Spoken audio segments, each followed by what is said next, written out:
Hi, I'm David. And now let's look at this problem. We're given these two statements. F prime of x equals negative sine of x over 2, and we're told that f of x, the original function, passes through the point 0, 6. And we're asked to try to find f of x. Okay, there are kind of two steps to this problem. The first one is to just start off finding f of x by taking the antiderivative. So if f prime of x equals negative sine of x over 2, then f of x must equal the antiderivative, or the integral, of negative sine x over 2 with respect to x. We'll kind of ignore the fact that f passes through the point 0, 6 just for a little bit, and we'll come back to it in a minute. Okay, when trying to do this antiderivative, this integral, we need some way to figure out how to do this. I know the antiderivative of sine x, but this x over 2 might be giving me a little trouble. So if I could somehow replace this x over 2 with a single variable, I'd probably be able to do this problem. So let's do a U-substitution here, where u equals x over 2, and then du would equal the derivative of x over 2. X over 2 is the same as 1/2 times x, so its derivative is just 1/2. So du is 1/2 times dx. I can't forget about the dx. Okay, if I'm going to rewrite this then,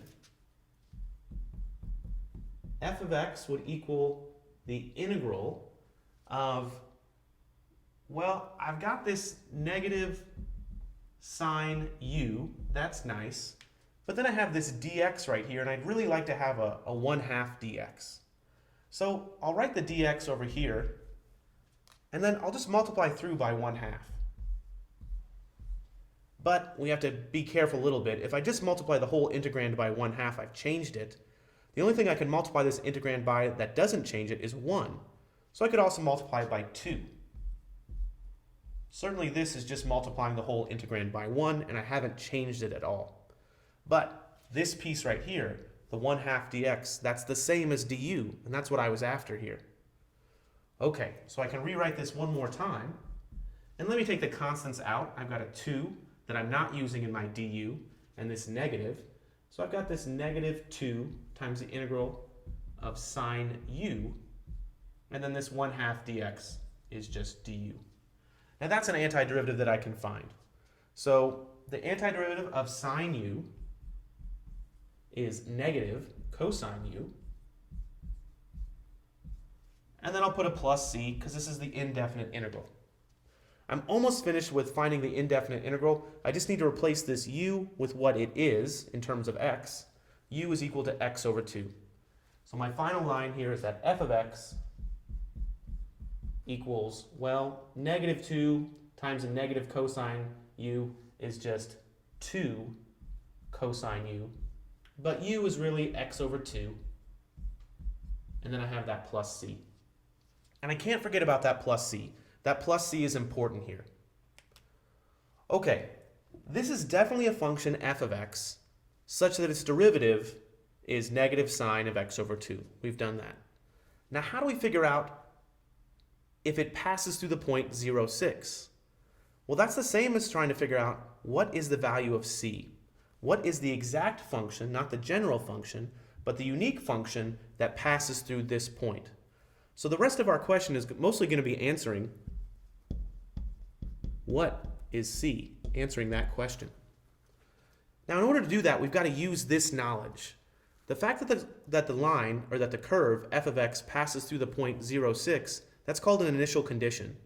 And another way to write that information is that f, now this is just f, not f prime, but f of 0 has to equal 6. That's what it means to pass through the point 0, 6. But I've already found out some things about f. For instance, I know f of x looks like this.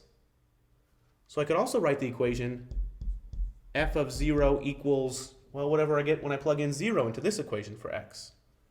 So 2 times cosine of 0 over 2 plus c. Now I have two things that are both equal to f of 0, 6 and 2 cosine of 0 plus c. So let's write that out.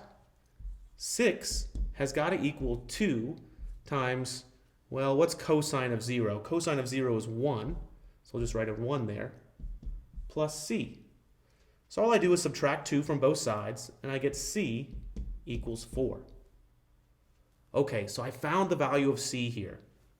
I know f of x equals 2 cosine x over 2 plus c, so my exact solution for f of x looks like this. F of x equals 2 cosine of x over 2, well, plus c, but c is 4, so plus 4. So this is the unique function whose derivative is negative sine x over 2 and also passes through the point 0, 6. Thanks for watching.